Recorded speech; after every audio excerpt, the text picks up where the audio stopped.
Hey everyone, Neil here from Redflare Models, and changing tack a little at the moment. What I'm going to do is we're diving into the fanverse of Star Wars, and a lot of our kind of community that we work with and know from Facebook or Instagram. So I've got an interview going on with Julian Ennals today. We're going to dive into his collection. He's just got the Razor Crest. We're pretty excited about that one, and he's going to share some pictures and things he's taken. But what I'm doing in part of these interviews is just learning more about people that are out there across the world.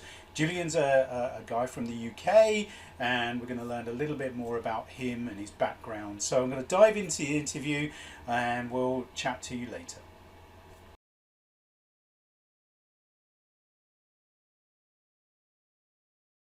Yeah, I guess, yeah, if you want to start, I guess like everyone, first movies, seeing that as a kid, just sort of, there was nothing else like it in existence really, and it blew us all away.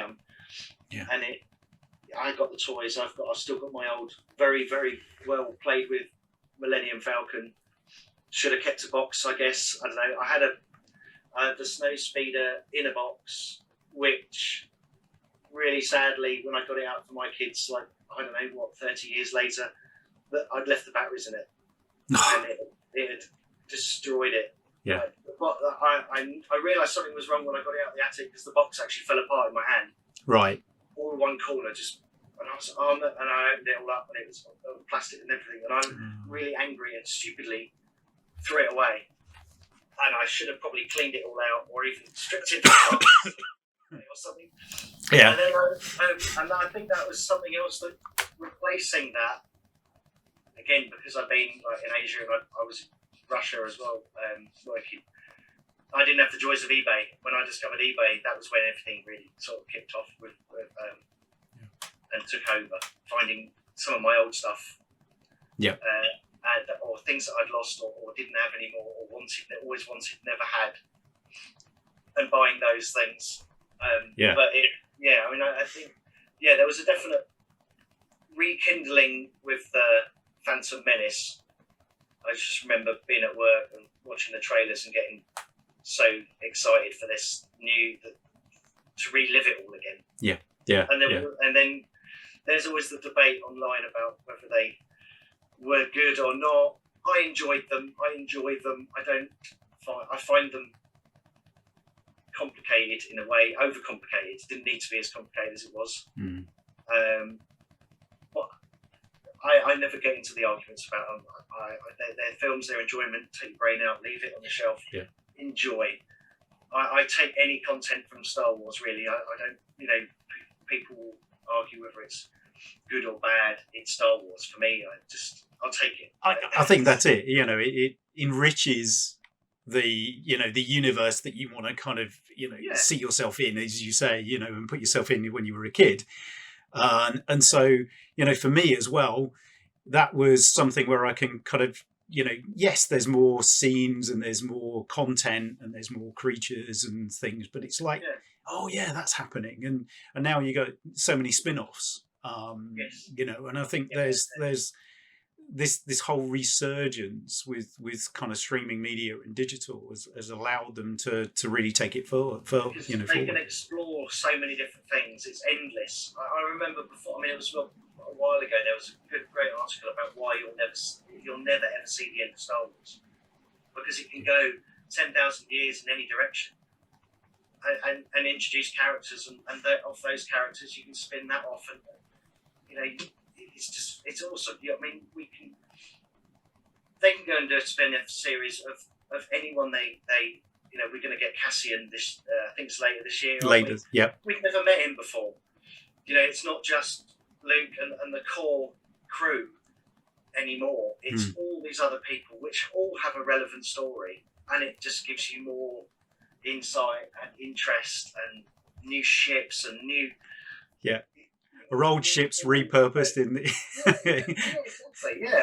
let's take a Naboo Starfighter and do it how we really want to do it, and everyone's going, I want that 3D print of it. When's Hasbro going to make a vintage collection? They will, I'm sure. It's like there's reveals. It's like the troop transporter Yeah. in Mandalorian. Yeah. You just know as soon as that rocks up, you go, that was a product reveal. Yeah. Yeah. And you know, and I was just waiting for that to come, and the tank from Rogue One. Yep.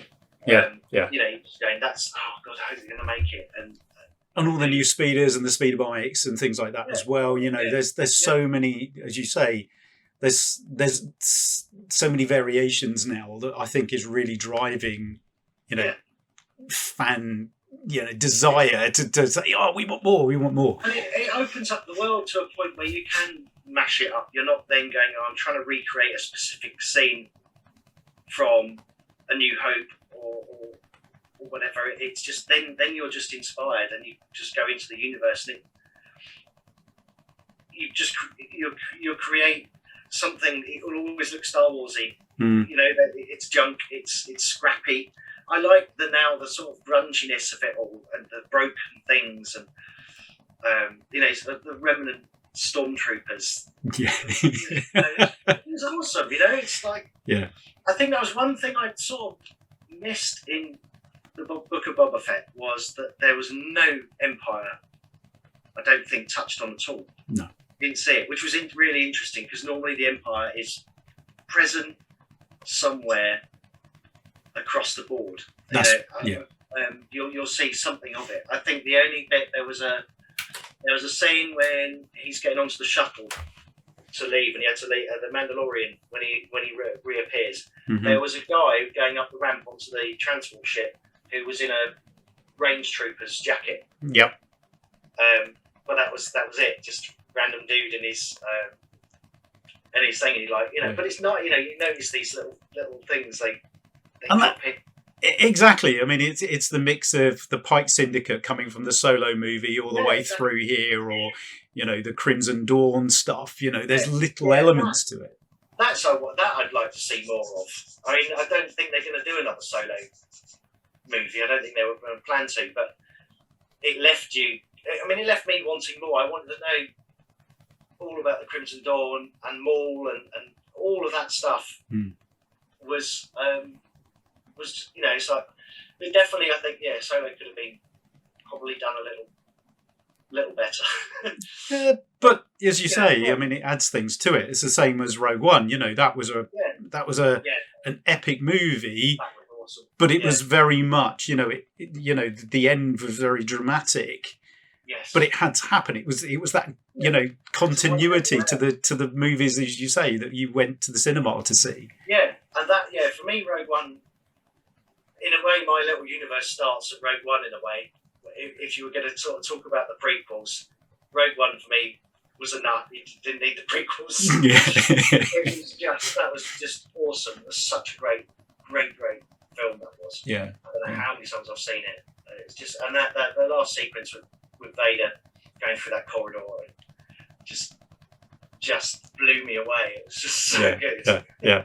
And I think that's it. You know, when it's the same with Mandalorian at the end of that. You know, when Luke comes out of that and R2's there, it's like, you know, you got that little shiver.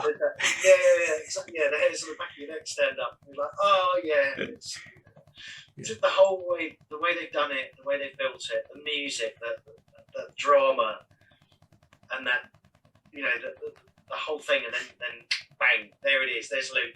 You know, you just go, oh my god, it's just, you know. Yeah. It's joining the Baby Yoda show. Yeah, exactly. Yeah. So, tell us a bit more about kind of, you know, how you got into the kind of modelling side and making side of it. You know, why did you do that as well then? Because was it, you know, that they weren't releasing enough toys at the time? Yeah, well, I was. Yeah, so I was in Asia. It was you couldn't get. Well, there weren't many play sets out, only the stuff that you find on eBay, the older stuff. I don't think at the time Hasbro were really making more play sets at that point. And there were scenes and things that I wanted to make when I bought some of the toys for my kids. And I wanted something that I could, like modular in a way, that I could just build it and put it away. And it also didn't matter if it got broke because they were pretty young. Yeah. And so I started messing around in Photoshop, making some like backgrounds, and I had access to like an A3 printer, and I got hold of some like foam board, and just had bit of spray mount, stick them on, and then you had these sort of backdrops, so you could make a hanger, you could make a rebel base,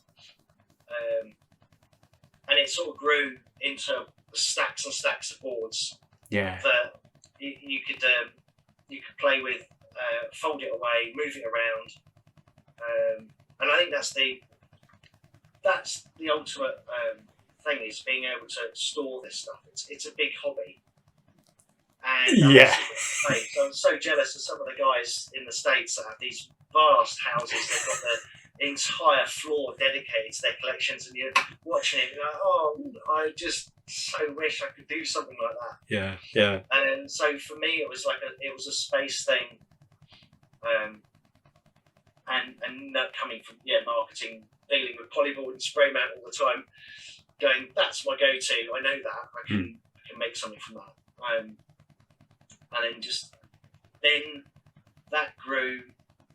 The modelling bit of it grew more when we came back to the UK. I had a little dedicated space then, and I wanted to. And it's scrap building. It's I'll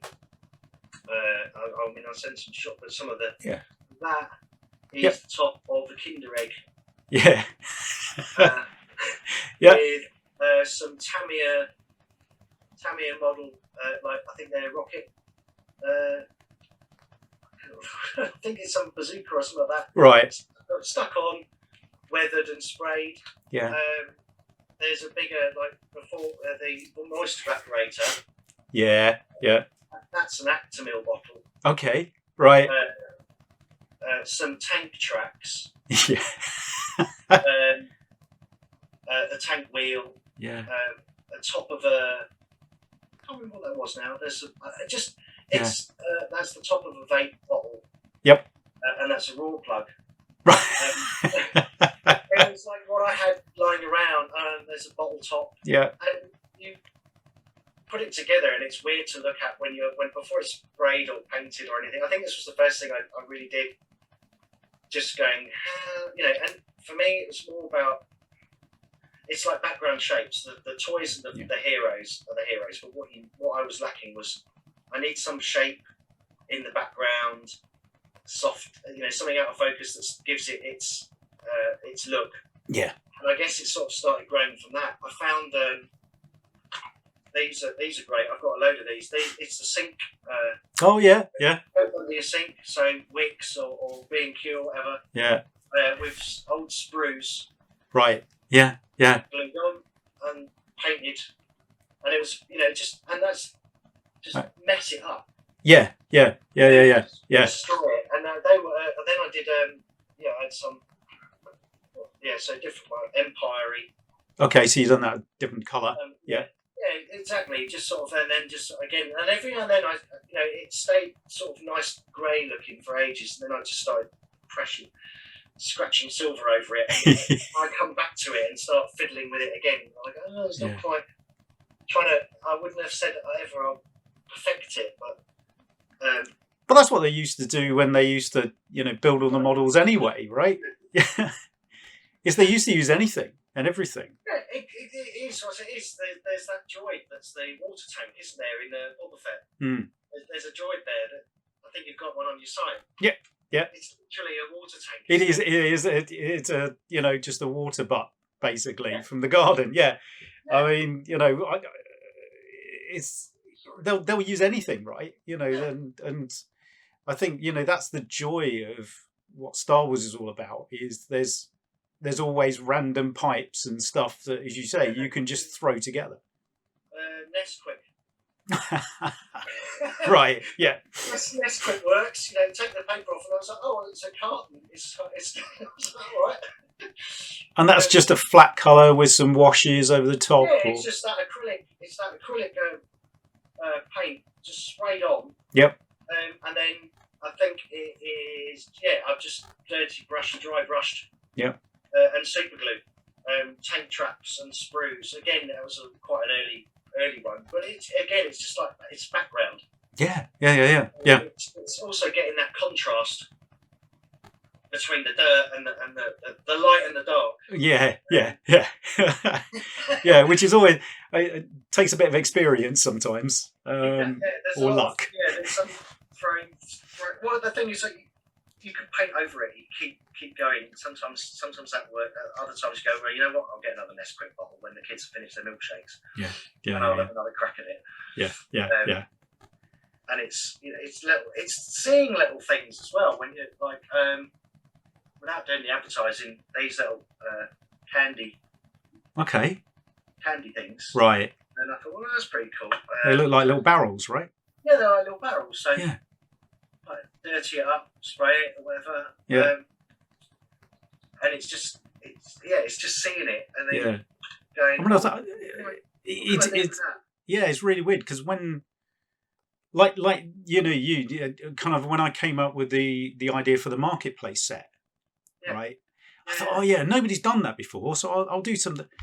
My God, that was popular. I mean, it was just like I couldn't keep up with production because it was like everybody wanted them because, as you say, nobody had done it before, and everybody was using them in a context and scene, but it was like, I haven't got that material, so. And as you say, not everyone can do, or has the skill. I mean, it doesn't take long to make these things, but sometimes everybody. There's something I want to get. I was going to use some the bits of material, the awnings that go over the buildings. That's something that I want to do. That defeats part of my object of being able to move around a bit. Yeah. You got the light. Yeah, the sun's in my eyes. But it's finding the material that's right. There's something that I found with some of the vintage toys, like the soft goods. The material is still a little bit too large, I feel, for the scale. So I use for the awnings for the stuff I've used. Yeah. I use non-branded baby wipes. Oh, okay. Right. So they've got a really good material that you can fray at the end as well, but they retain. They're not like kind of paper or anything. So they've got a really good kind of. You let them dry, and then basically, if you just put a little like PVA glue, just coating on, they hold their shape as well. Ah, that's awesome. Yeah. I'll have to try that. That and some. Just what did I find? Oh, I think they're just like kebab skewers. Just like wooden ones like that I can, that you can just put them together and that. That's brilliant actually, because I've been for like old T-shirts, stuff like that. I was like, nah, it's not right. It's too thick. Yeah. Yeah, it is. Yeah. And too heavy. Yes. Yeah. Yeah. So I mean, you, as you say, you do everything. You go through and you kind of, I've got boxes of stuff, and I mean, I'm quite lucky because obviously with the 3D printing, I have a lot of failures as well. Everybody thinks that is this great little piece of technology. Is not. So I've got boxes of the stuff where it's failed, but it's like I've got evaporators where I've printed and the half of it's just missing. But it's like fantastic because I can use that then. I can make it and I can put little, as you say, little bits of wire in there and stuff and make it look like a damaged one, So nothing's thrown away really. It's the broken up bits, the smashed up things, the explosives. Yeah. There's been an attack. It's another story then comes out of your head. And you go, I can just do that. Yeah. And so many people were. Wondering whether the Razor Crest was going to get, the smashed up version of it. That's good. Some guy's doing a crowdfunding to blow one up. Yeah, I've seen that. I'm sure there'll be one. They did one with the barge. I think Hasbro did one with the barge, didn't they? Yeah. And I did a guy wrote to me the other day actually. I did within the week back the Razor Crest when it got blown up. I think it was just when they announced the packaging. I did a quick Photoshop of literally the box with the crater, and the Mandalorian figure, sort of large in a corner, and just said "surprised Mandalorian figure included." And some guy was asking if I had the artwork. Like, who does anyone have the artwork for this? Like, and I was like, oh, I did it. But I don't know whether it's high resolution enough because he wants to make a box. Right. So I'll try and help him out. I think he's in Michigan, I think, something like that. Right. Found it, I was like, oh, you mean this one that I posted, I don't know, ages ago. And go, yeah, that's it. That's the one. Yeah. So you got your Razor Crest as well. So, you know, what drove you to get that? I mean, because it wasn't cheap. No, it wasn't. No, it took a bit of convincing for me and definitely my wife. It's an investment. It's but you know, so's golf, right? Yeah, sort of. Yeah, but, you can sell your clubs, I guess, can't you? It's an expensive. You can sell your Razor Crest if you want to. Yeah. Exactly. Yeah. I mean, I was. I think it's become. I think a lot of friends would go. It's become like an addiction in a way. It's. I used to pick and choose. I still do to a point. I'm not the guy that. I'm not going. Oh, I'm going to go for the 96, or I need to finish this wave. I normally pick on characters and figures and stuff that I like, that I enjoy. Mandalorian, I think, just opened up so much more stuff. One new ship, I mean, was awesome, and all the buzz around all of that at the time. The show was going brilliantly. I was absolutely adoring it. Yeah. And it was when they announced it, I still couldn't. I still wasn't prepared for how large it was going to be. Then it's large, and you get into the hype, and I was like, yeah, I'm going to do it. I'm going to back this. Yeah. And then you just wait, 16 months. It's supposed to come I was getting excited last summer. Right. Last summer going, it's coming in the fall, it's coming, autumn's coming, then it's all the delays. But it's been worth it, right? Absolutely, yeah, totally. Yeah. I quickly, I'll bring it out for the, everyone's seen it. And it is heavy, and it is just, Yeah. It's a beast. Yeah. It's beautiful. I mean, it's so well done. Yeah. I'm so glad that it's here, that I've got it. Every time, it's like Chris, the Hasbro design guy. He's so right. Every time you look at it, you see something else. I think it's the studio scale as well, isn't it? Yeah, it is, and it's something that it's. Yeah. When I was putting it together and that, I've still got to do the weapons locker. Right. I've actually ordered some longer tweezers. I've been recommended. A lot of people said you need to disassemble it. Okay. To get a hand in, to get or get a kid with smaller hands to get all the weapons in. Right. Right. So I'm going to set some time away and curse away at it probably. Yeah. I've seen somebody actually start to light there, so they've actually drilled holes where the engine is and started to put wiring. I couldn't do that. I don't think I could do that. No, I've actually ordered some little tiny LEDs. I think they're arriving today actually. Another guy I'd seen some shots of the interior. And they were like, "Oh, how have you done that?" Because there were like lots of little lights, like 3 lights, I think, along the interior bit, which lit it beautifully. And it's just a bit of blue tack, and I got these little LED lights from that popular website. And so I thought, well, you know what? I'll order some of them and have a play. And actually, I can put them in other things as well. So I mean, that's the other thing I'm doing when I'm building my little dioramas. It's the lighting, and it's playing with that, experimenting, and every time and just being able to move around. I've got a little just an LED. Just adjust this. Yeah, carry on. Yeah, I've got an LED light. Light thing. Yeah. It changes colours. You can dim it and whatever. It wasn't so expensive. I can put it on a stand, and you can move it with your phone or whatever, because all the shots I'm doing, I mean, I've got a lovely Nikon and stuff, but most of it I just do with my phone, because I can get into the detail, and you can stick the phone in at a funny angle and push it through a door. Yeah. And it's not a big camera that you got to, set it up differently or whatever. And it's just that. I use I think I had a bowl of Christmas lights, I think. Yeah. They're little LED lights. Yeah. I've seen those. Yeah. Cut them around, even just as a ball Mm. behind the door, or it casts a shadow, and it just tries to bring everything to life. Yeah. More. And it's I've got I've got to stick it down, but it's like for model railways. Mm-hmm. Now, so I found someone that did. Normally, you'd always get the grass. Yeah. The grass roll. I found a desert. Okay. On Nice. eBay. Right. And it's got little stones.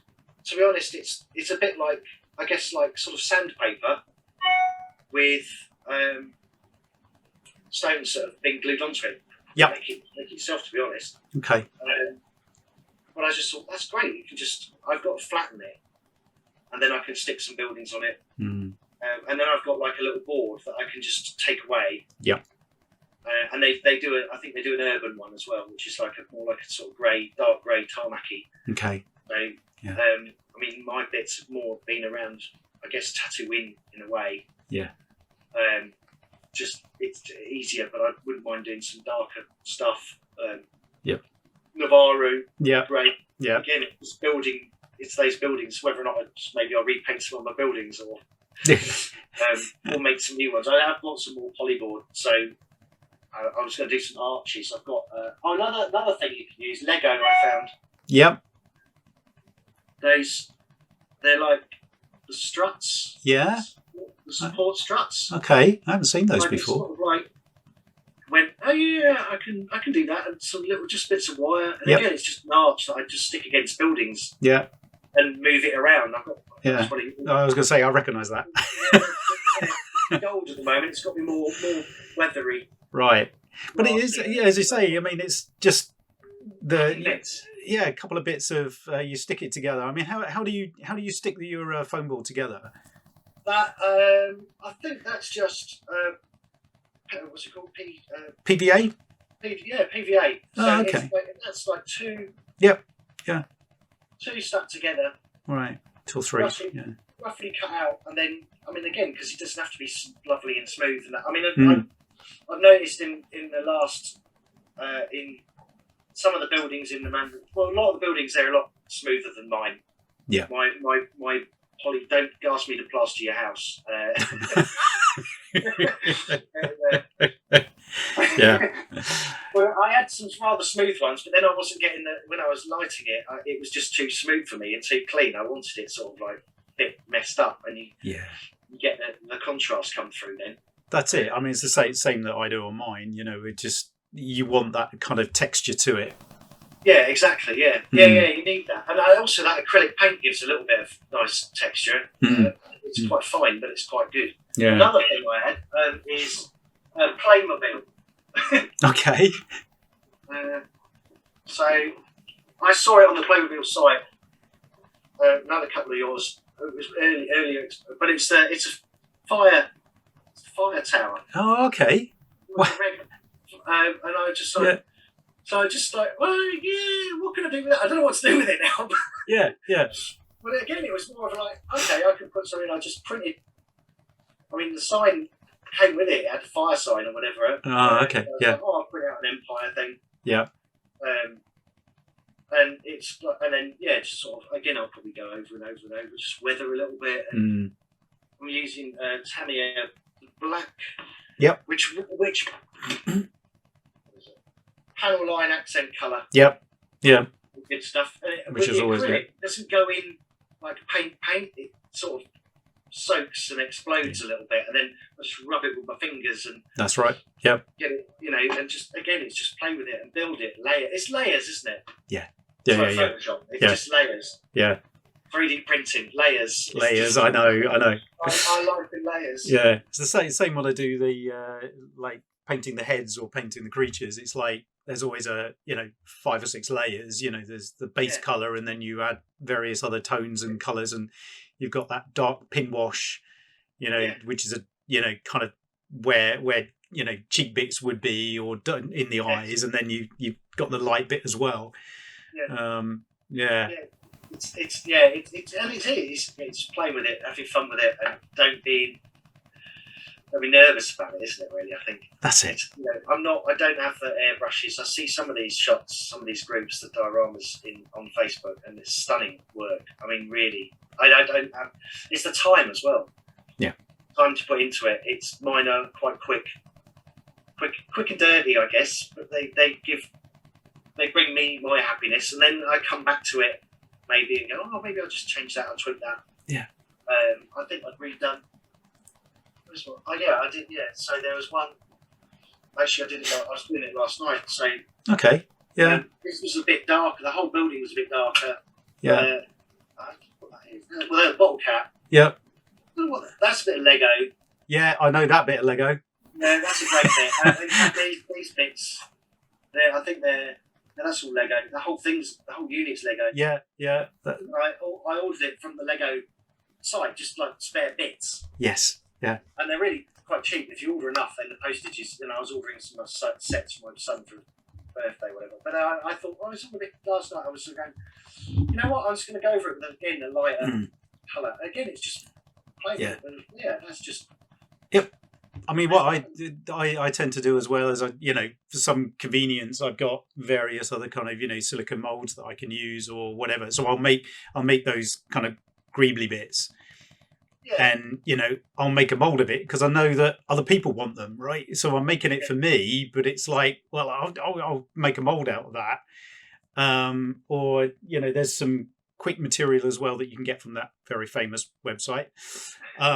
That you do in the microwave, and it's like a gel that you heat up in the microwave, and you pour it into like a mold, a Lego mold or whatever, with your kind of part in the bottom, and it sets, and you can do some quick casts of that afterwards as well, which is quite convenient. So it's like it's not as good as doing proper silicone molds. Yes. Yeah. So my first silicone mold was okay, but I got a lot of bubbles in it, and then I made the investment to buy like a vacuum chamber, and so I built up the materials over time and the equipment over time in order to kind of make smooth molds. Yeah, that's what it is. Yeah, there's another thing I got. I was in a pet shop, I think, something like that. Fish tank. Yeah. Yep. Yeah, a lot of people. You use the fish tank wood as well. Oh yeah, that stuff's pretty good. Yeah, and you've got the other stuff for the reptiles as well, haven't you? So there's the wood, there's the fish tank thing. All the grains as well. The gravel and grains, they're all different finenesses. So I was going to build I've got a load of sand. Mm-hmm. We bought 2 bags from my son's fish tank. We only used one. There's another one downstairs. So I was thinking, well, I might make a tray for it. I don't know how big to make it yet, but and just do that. That's something I have.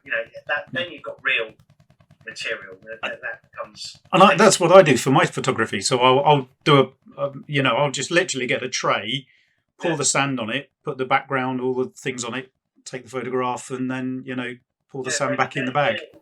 Exactly, yeah. That's the thing. I put it out, then put it away again. Yeah. Now I've got the crest because originally all my buildings there was a little street scene basically that I could just move around and do some shots, move around again. Now I've got the crest.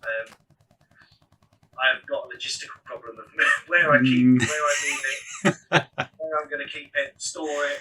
Yeah. Some of the buildings, it's quite a wide one. Yeah, yeah. And that's got, it's like I've got a separate staircase that I can. Gotcha. Yeah. Move around. Sometimes I'll put that somewhere else, and it's just for the shots, right? It's just. And what do you do? Do you do you just have an idea in your head? Do you sketch it out? I mean. The buildings. I had an idea. I wanted to make some facades, basically, and it had grown from the polyboard, right? Sort of things. Photoshop Yeah. You know, just sort of like, and literally it's all flat, which it's great for distance backgrounds, things like that. But I think it was during lockdown, to be honest. I mean, I was working, but I was, you know, you're at home and you're like, I don't know, I'd seen a couple of people that were selling buildings there. I think there's Empire Toyworks. He makes some awesome stuff. And his room is just like the attic there. I've forgotten the name of it now, but the whole how he's stored everything has turned his shelves and everything into some play feature. And it's lit, and it's just and it's funny as well. It's not just your Star Wars world. It's you know. I know. I've seen his work. It's just great. And I was like, I wonder if I could do, you know, make something. I'm sure I could make something. It was literally an experiment of sitting on the desk with a cutting mat and a bit of trial and error.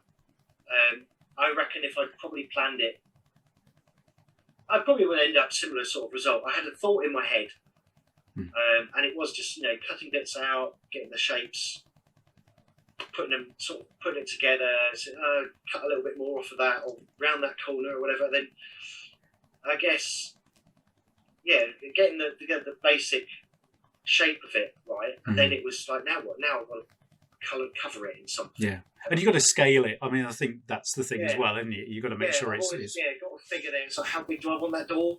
Or the door in. The door in there, which actually comes out, is okay. That's cool.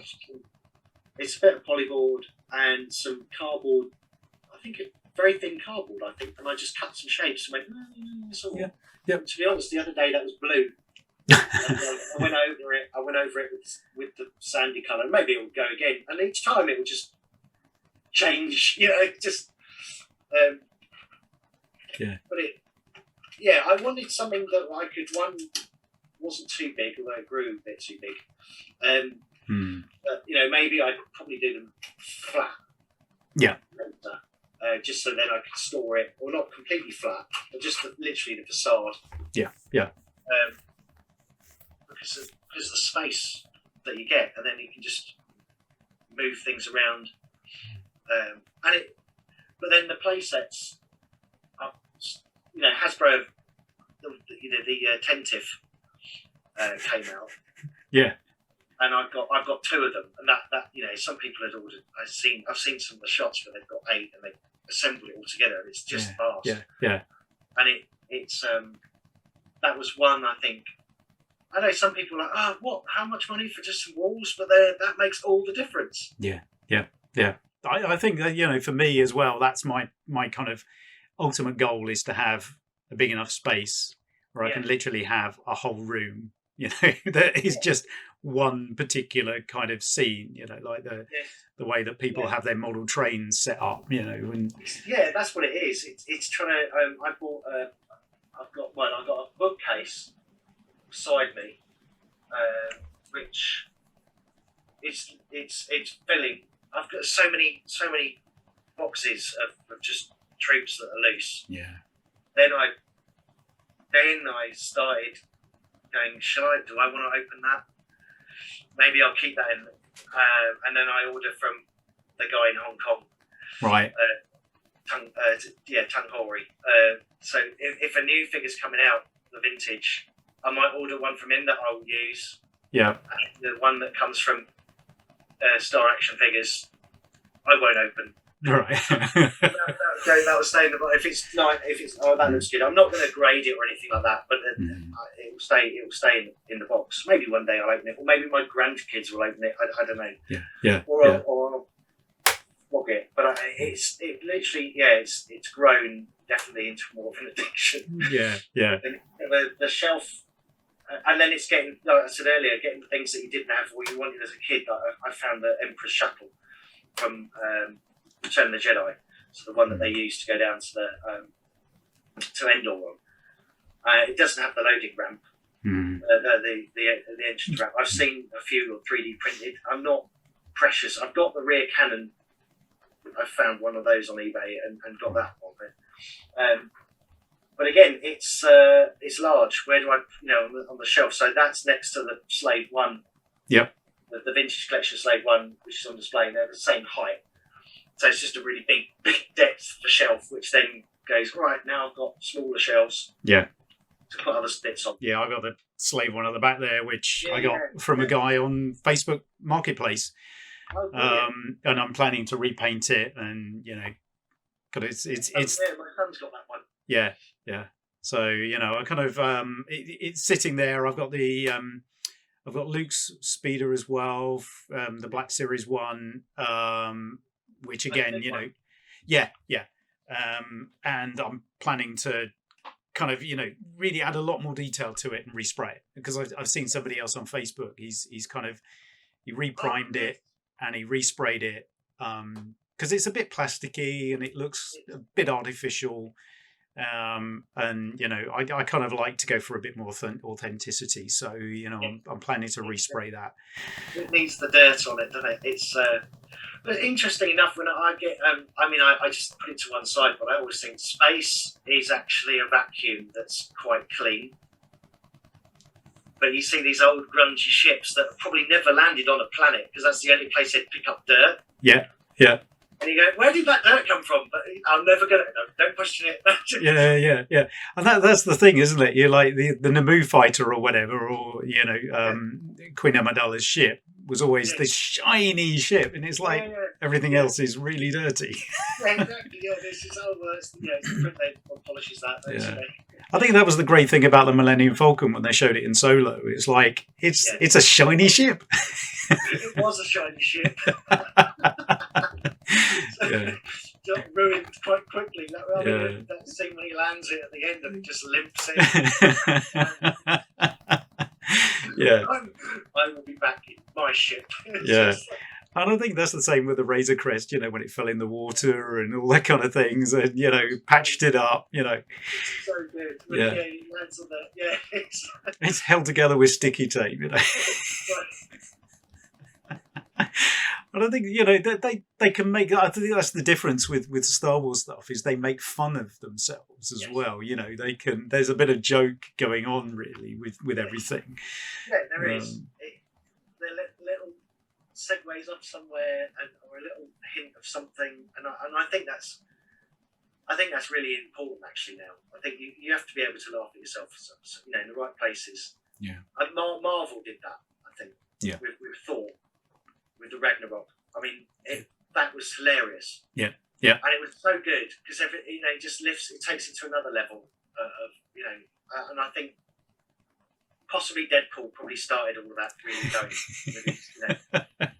Just literally talking to camera like that's just writing, and you're like, what? Yeah. I think it needed it. There is a danger that it can all become very, very serious, and it's like a.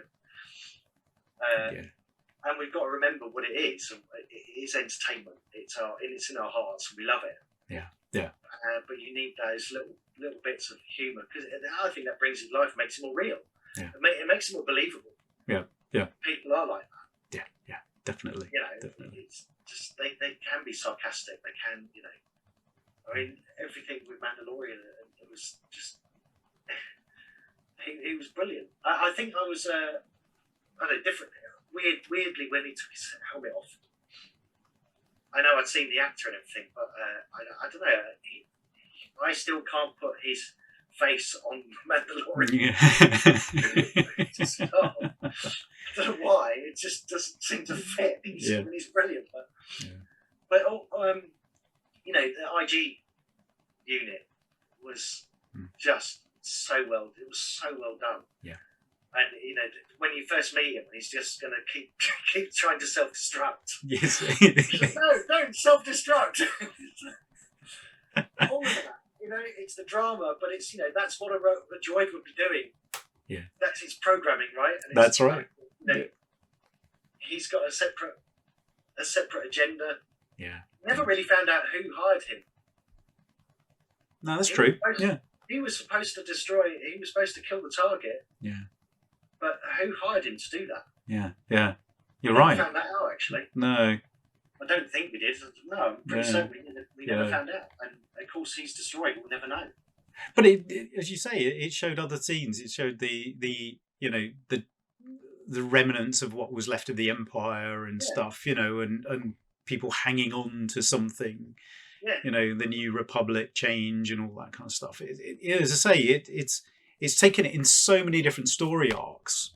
Yes. It means that there's such an opportunity. I mean, it's yeah, exactly. I mean, how the the Outer Rim is behaving, and how it their attitude. Funnily enough, it's just like some of them are almost treating the New Republic like the Empire in a way. It's, oh, here they come again, come to bother us. I mean, at least they're not going to shoot them or whatever, but it's quite interesting that whole take on it. Yeah. I mean, I just can't wait to see more of that. Yeah.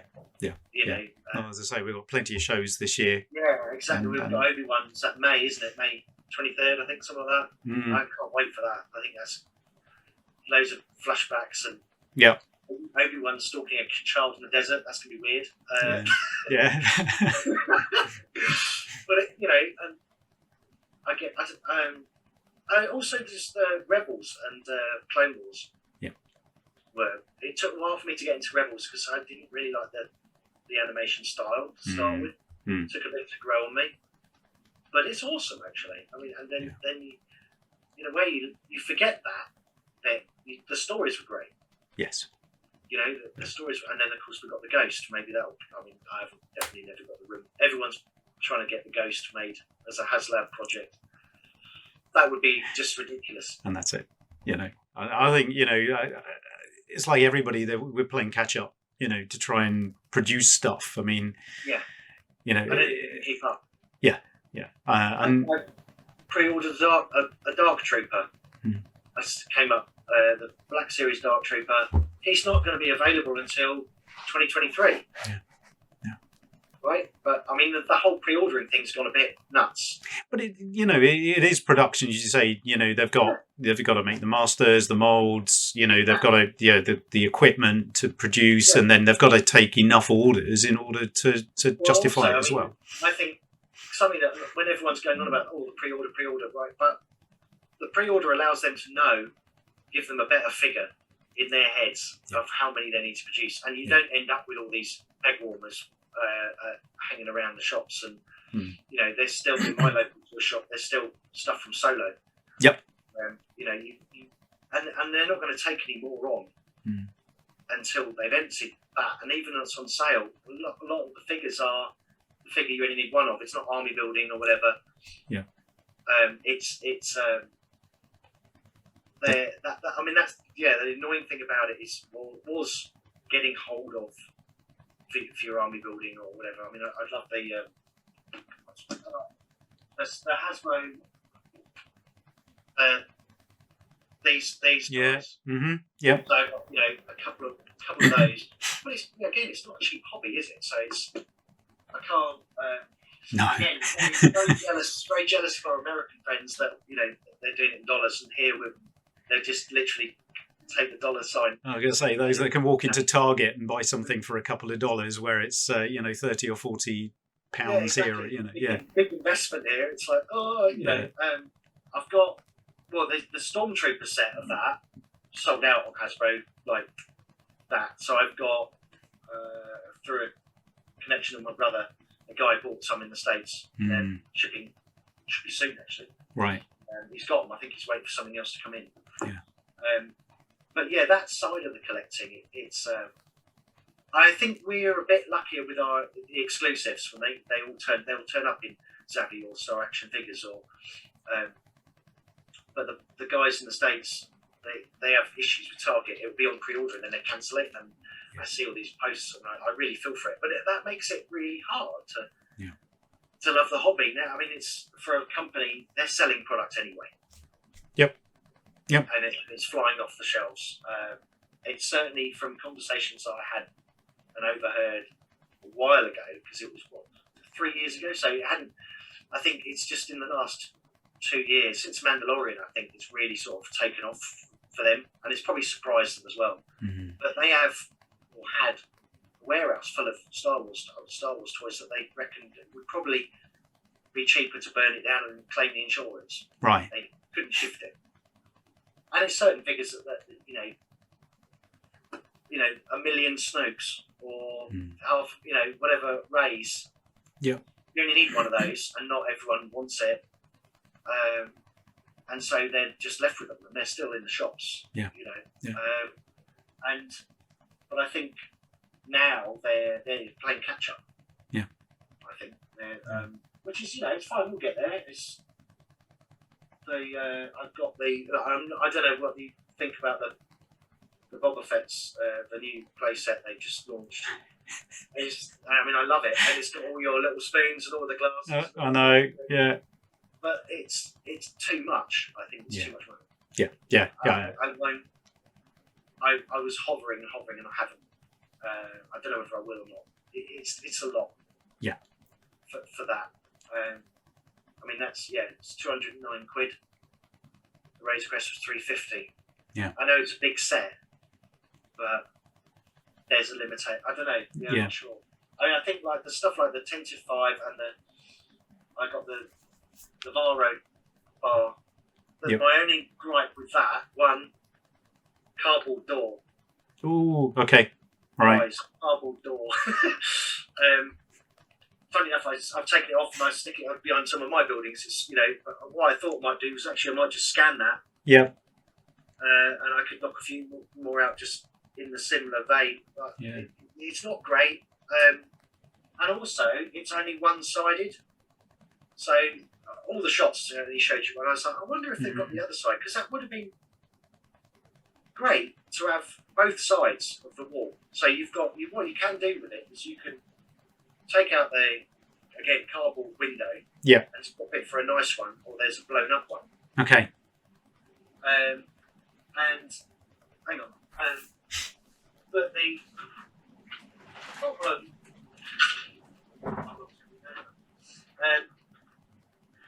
What's the back of it, which you never see, actually. Right. So I felt a little bit cheated. It fell apart. That's even worse. Yeah. But what the inside's great. It's cool, but I'm not sure whether it's again the price point. But as you say, we buy them, don't we? We buy it. We can't. If nobody bought it, well, they wouldn't make it. And you build it, people will come. But it's got all the it's got all the little drink bottles. There's even a smashed bottle where it's shot through,